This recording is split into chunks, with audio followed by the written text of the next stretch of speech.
레위기 26장 27절부터 39절입니다. 오늘 본문의 배경이에입니다. 불순종한 이스라엘 백성들을 향한 하나님의 저주와 징계의 마지막 부분이자 절정에 대한 설명입니다. 이스라엘에게 징계를 통해 계속 경고를 하셨는데도 불구하고 하나님께 돌아오지 않으면 최악의 심판을 맞이하게 됩니다. 그것이 곧 전쟁으로 인한 멸망으로 이어져 온 땅이 황폐해지고 심각한 기근을 겪게 될 것입니다. 가나안 땅이 황폐하게 될 뿐만 아니라 성전과 성소들조차 무너지게 될 것입니다. 26장 27절부터 33절입니다. 전쟁으로 인한 저주. 이렇게까지 하여도 너희가 나의 말을 듣지 않고 여전히 나를 거역하면 나는 더욱 노하여 너희를 거역할 것이며 너희는 너희가 지은 죄보다 7배나 더 벌을 받게 될 것이다. 그렇게 되면 너희는 너희 아들의 살과 딸의 살이라도 먹을 것이다.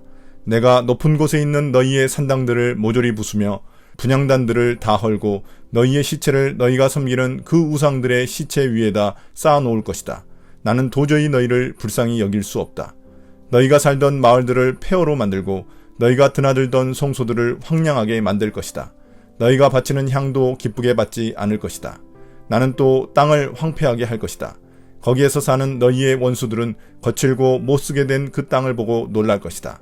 나는 너희를 여러 민족 사이로 흩어버리고 칼을 뽑아 너희 뒤를 쫓게 할 것이다.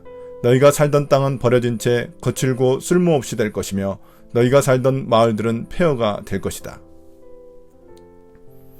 하나님의 말씀을 계속해서 거역하면 징계하시지만 회개하고 돌아서면 회복시켜 주십니다. 그러나 이스라엘 백성들이 돌이키지 않고 끝까지 고집을 부리면 더 크고 무서운 재앙을 내리실 것입니다. 그것을 7배의 벌로 표현하고 있습니다. 불순종의 저주로 인해 전쟁과 전염병, 기근에 시달리게 되면 결국 자식들도 잡아먹는 끔찍한 비극이 일어날 것이라고 경고하십니다. 실제로 열왕기 하 6장 28절 29절에 보면 하나님의 경고처럼 그러한 일이 일어났습니다. 또한 하나님은 산당과 분향단을 부수고 그들의 시체를 그 위에 쌓아두겠다고 하십니다. 우상을 섬긴 백성들을 우상과 함께 망하게 하시겠다는 경고입니다. 또한 성읍과 성소를 황폐하게 만드실 것입니다. 실제로 여러 지방 성소는 주전 587년 예루살렘 성전의 파괴로 실현되었습니다. 예루살렘 성전과 성소의 제사를 하나님이 기뻐하지 않으셨기 때문입니다. 또한 이러한 저주로 인해 황폐해진 땅을 보며 원수들조차 놀라게 될 것입니다. 끝으로 하나님의 징계의 절정은 이스라엘 백성들을 그 땅에서 쫓아내 여러 민족 가운데 포로로 흩어버리시는 것입니다. 26장 34절부터 39절입니다. 땅의 안식과 포로 생활. 그때에야 비로소 땅은 안식을 누릴 것이다. 땅이 그렇게 폐허로 버려져 있는 동안 곧 너희가 원수들의 나라로 잡혀가 있는 동안 비로소 땅은 쉴 것이며 제 몫의 안식을 누릴 것이다. 너희가 그 땅에 사는 동안에는 안식년이 되어도 땅이 쉬지 못하였지만 폐허로 버려져 있는 동안에는 땅이 쉴 것이다. 너희 가운데 살아남은 사람들이 원수의 땅에 끌려가 사는 동안에 내가 그들의 마음에 공포심을 일으켜 바람에 나뭇잎 떨어지는 소리만 나도 칼을 피해 도망가듯 기겁하고 달아나게 하겠다. 그들은 아무도 뒤쫓지 않아도 달아나다 넘어질 것이다. 아무도 뒤쫓지 않아도 칼날을 피하여 도망가듯 서로 엎치락 뒤치락 비틀거릴 것이다. 너희는 절대로 너희의 원수들과 맞설 수 없다. 마침내 너희는 망하여 다른 민족 사이로 흩어질 것이며 원수들의 땅이 너희를 삼킬 것이다.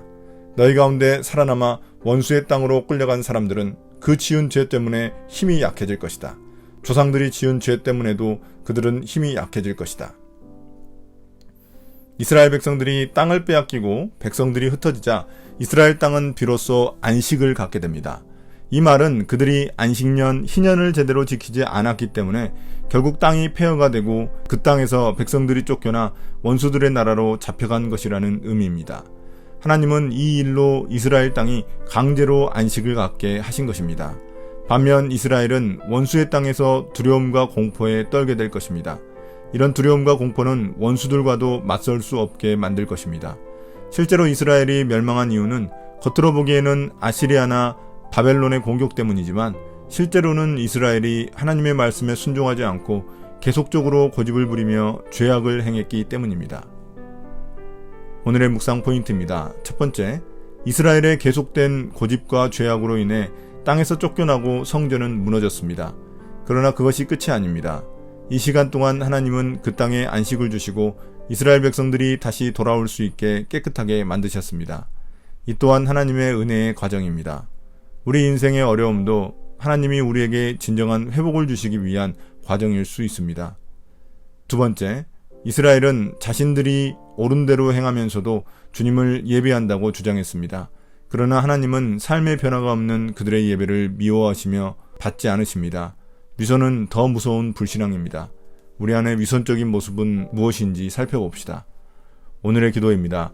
주님, 삶의 어려움이 닥칠 때 나를 향한 주님의 뜻을 잘 깨닫게 도와주십시오. 나를 포기하지 않으시고 끝까지 책임지시는 하나님의 고집스러운 사랑을 기억하게 도와주십시오. 예수님 이름으로 기도드립니다. 아멘.